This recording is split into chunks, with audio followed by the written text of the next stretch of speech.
영업 잘하는 사람들의 공통점이에요. 항상 전화기가 불이 나요. 여러분은 자동차를 구입할 때 어떤 프로세스를 거쳐서 자동차를 사나요?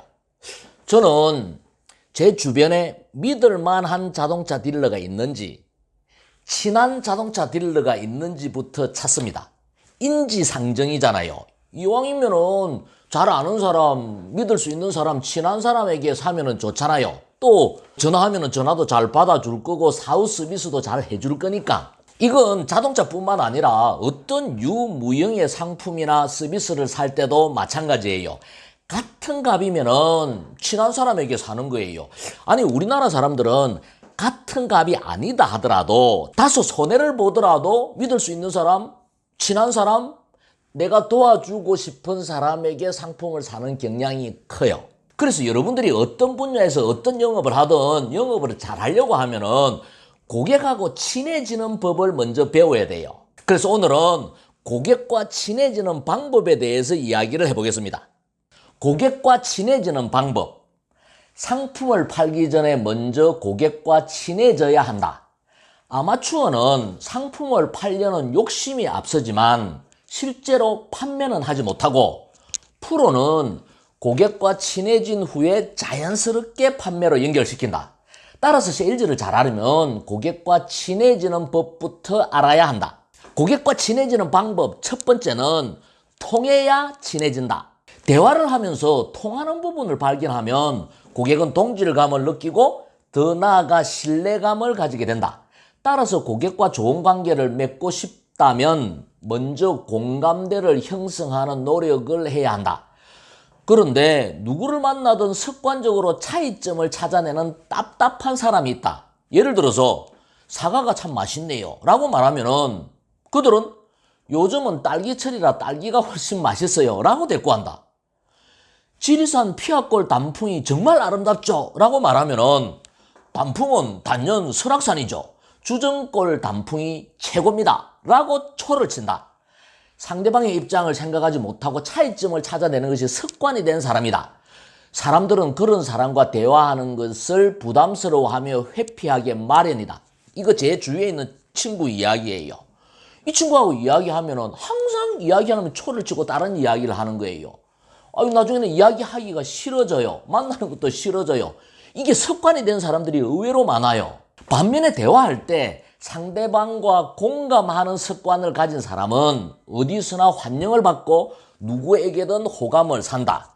공감대를 만드는 것은 상대방에 대한 배려의 마음이자 상대방과 친해지기 위한 간절한 노력이다. 따라서 영업인은 고객을 만나기 전에 상대방의 취향이나 관심사를 미리 파악해 두고 관심을 끌만한 주제나 이야기거리를 미리 준비해 두어야 한다. 이건 고객에 대한 배려단 말이에요. 고객을 만나기 전에 이 사람의 취미가 뭔지, 관심사가 뭔지, 좋아하는 운동이 뭔지 이런 공감대를 만들기 위해서 노력하는 것은 영업인이 최선을 다하는 거고 고객에 대한 배려를 하는 마음에서 나오는 거예요.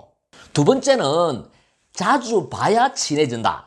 고객과 친해지기 위해서는 길게 한 번 보는 것보다 짧게 여러 번 보는 것이 훨씬 효과적이다. 다소 거부감이 느껴지는 사람도 자주 보면 친해진다. 프랑스 대혁명 100주년을 맞이해 파리의 에펠탑을 만들 때 시민들은 엄청난 반대를 했다. 에펠탑은 아름답고 고풍스러운 파리의 분위기와 전혀 어울리지 않는 거대한 고철 덩어리라고 생각했다. 하지만 100년이 훨씬 지난 지금 에펠탑은 파리의 상징이 되었다. 이제 에펠탑 없는 파리는 상상할 수조차 없다. 파리의 시민들의 인식이 왜 이렇게 달라졌을까? 탑의 높이가 300m가 넘기 때문에 그들은 싫든 좋든 눈만 뜨면 에펠탑을 봐야 했다. 그러자 자신도 모르게 친밀해져 버린 것이다. 그래서 처음에는 비호감이 든 것이 자주 접하면 호감으로 변하는 현상을 에펠탑 효과다라고 말한다. 그래서 누군가와 친해지고 싶다면 무조건 자주 만나야 한다. 프로 영업인은 시간 날 때마다 누군가에게 전화하고 누군가를 만나는 것이 생활화된 사람이다. 영업 잘하는 사람들의 공통점이에요. 항상 전화기가 불이 나요.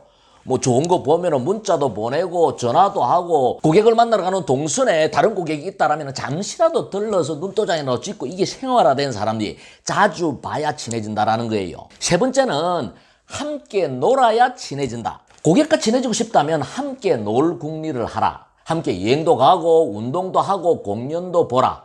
고객이 언제 식사 한번 합시다 라고 의례적으로 인사를 해오면 즉시 캘린더를 열고 일정을 잡아라. 밥을 함께 먹으면 친해진다는 것은 여러 가지 심리학 실험에서도 증명된 사실이다. 따라서 영업인은 식사는 무조건 고객과 함께 해야 한다. 이것만 지켜도 최소한 상위권 영업인이 될 것이다. 석사, 박사 위에 밥사가 있고 밥사 위에 술사가 있다. 이왕이면 상대방에게 먼저 밥값도 내고 술값도 내라.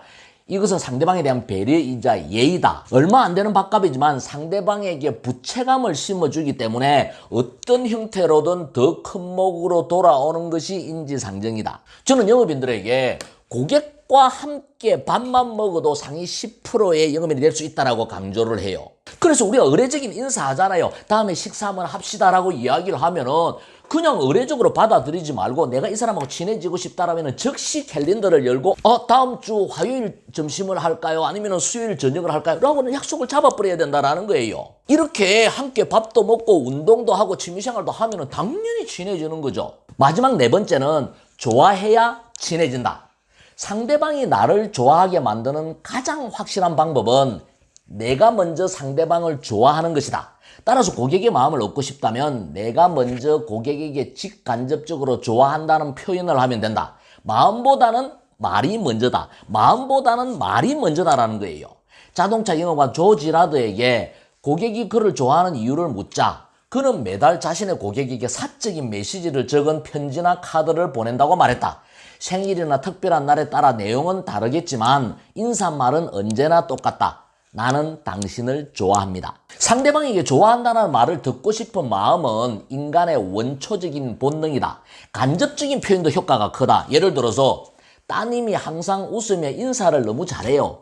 너무 예쁘고 착해요. 뭐라든지. 또 어떤 회사의 사장에게는 직원들의 표정에서 사장님을 존경하는 마음이 정말 많이 느껴집니다. 이렇게 간접적인 칭찬을 하는 게 효과가 더 크다라는 거예요. 칭찬을 잘하기 위해서는 상대방과 연관이 있는 사람이나 일을 생각해보라. 그리고 좋아하는 마음을 표현하는 화법과 방법을 연구한 후 적절한 시점에 적절히 시도하라. 내가 먼저 상대방을 좋아하면 상대방도 틀림없이 나를 좋아하게 된다.